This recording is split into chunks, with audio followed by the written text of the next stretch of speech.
What's up, guys? Wheat Penny Collector here, and today it's been a while since I've done a video, and I went to a coin show the other day, so I just want to show you a lot of my haul, plus just new additions to my collection in general. So first, we'll start with what I got at the coin show. So this I got at the coin show. All these awesome coins. I think the total amount of money I spent was like $180, but I'll go through them real quick. So this is a 1954 Great Britain farthing. I don't even know what a farthing is, but I think it's like less than a penny or something. But anyway, I just loved it because it was made out of bronze, which I thought was pretty cool. And there's a bird on it. So I got that for $1. So yeah, great deal. And this is a 1938 German coin. So as you can see here, there's an eagle with a swastika. So that's literally the only reason I bought it. I just thought it was badass. And yeah, it's 5 pfennig. So that was awesome. And this is my first ancient coin. So I don't know if you can see it very well, but this is a Constantine 350 AD coin. So I got this for $8. So yeah, this is awesome. And a lot of people are pretty shocked when I tell them, oh, a coin from 350 AD was $8 because, you know, they think that the older the coin, the more expensive it is. But I have to explain to them that, you know, yeah, it's old, but there was millions and millions of these made. So yeah, pretty awesome. And this is my oldest US coin. So this is an 1833, I think it's called like a capped bust quarter. So obviously the wear on this is pretty extensive, especially the reverse, but it is a 1833 quarter. So I want to complete like a typeset of all the US coins, and I'm pretty close for the quarters. You know, I don't want to get like a colonial quarter or anything, because that will cost me like hundreds of dollars. I can't really afford that. So I'm just going to start from like the mid 1800s up. So this is awesome. I love the eagle on the back. So yeah, this is a racketeer nickel. So a lot of people wonder what a racketeer nickel is. And it's at first when they made the V nickels, a lot of people spray painted them gold because they could pass them off as $5 coins. You know, when like they would hand someone a $5 coin, they would give them change back. So they handed people this gold thing. You know, they got change back really quickly. You know, if the cashier wasn't looking or anything. And $5 back then was a lot of money. You know, it was like handing someone a $50 bill and getting a bunch of change back. So yeah, so this is kind of a piece of history. And later that year, as you can see here on the back, there's nowhere that says cents. So a lot of cashiers, you know, took the $5. They saw the V on the back and they're like, oh, it's a $5 coin, it's gold, and they took it. Well, later they added cents on it so people would know that it was a nickel. So this is a cool piece of history. I got this for $18, so thought that was pretty cool. So this is a 3-cent silver coin. So there used to be 3-cent coins because stamps were 3 cents.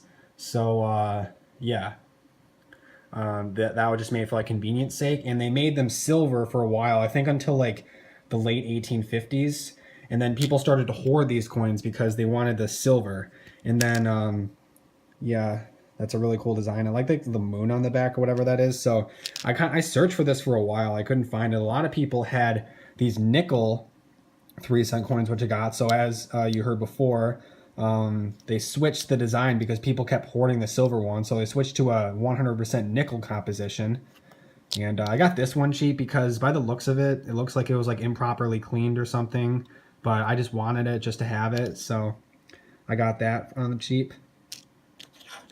And then this is a Walking Liberty $50. So again, just to complete my typeset, I got a Walking Liberty $50 for $7.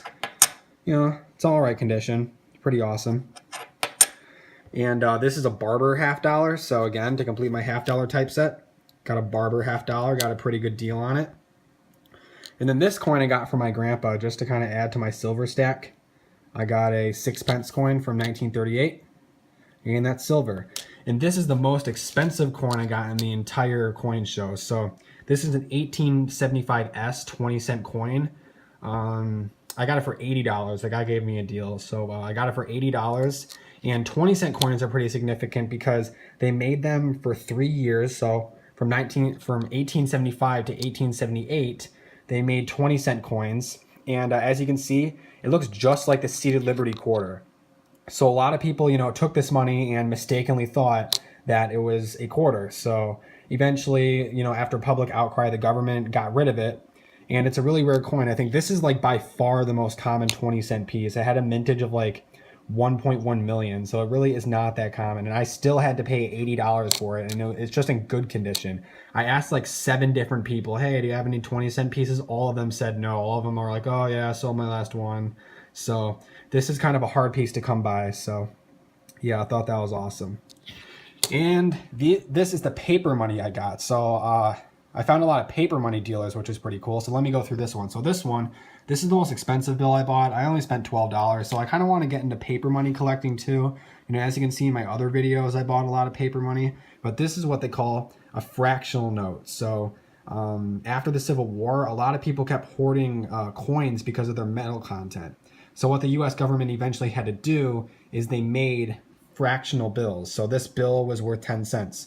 You know, because people in the past, you know, they didn't have any coins when they were being hoarded, so they started using stamps as currency. But obviously, since stamps wear down and they're small, you know, that didn't really work. So the government just introduced their own fractional bill.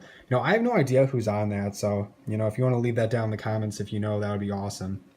And this is a Mongolian bill, and I bought it just because I can't believe Genghis Khan is on it. I mean, he was responsible for like 12 million deaths or something, but I got it for $1, which is pretty awesome. So yeah, as you can see here, it's in pretty awesome condition because it's from the 90s.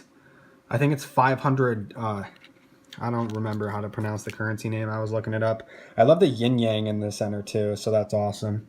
So yeah, I might collect more Mongolian currency if I see it.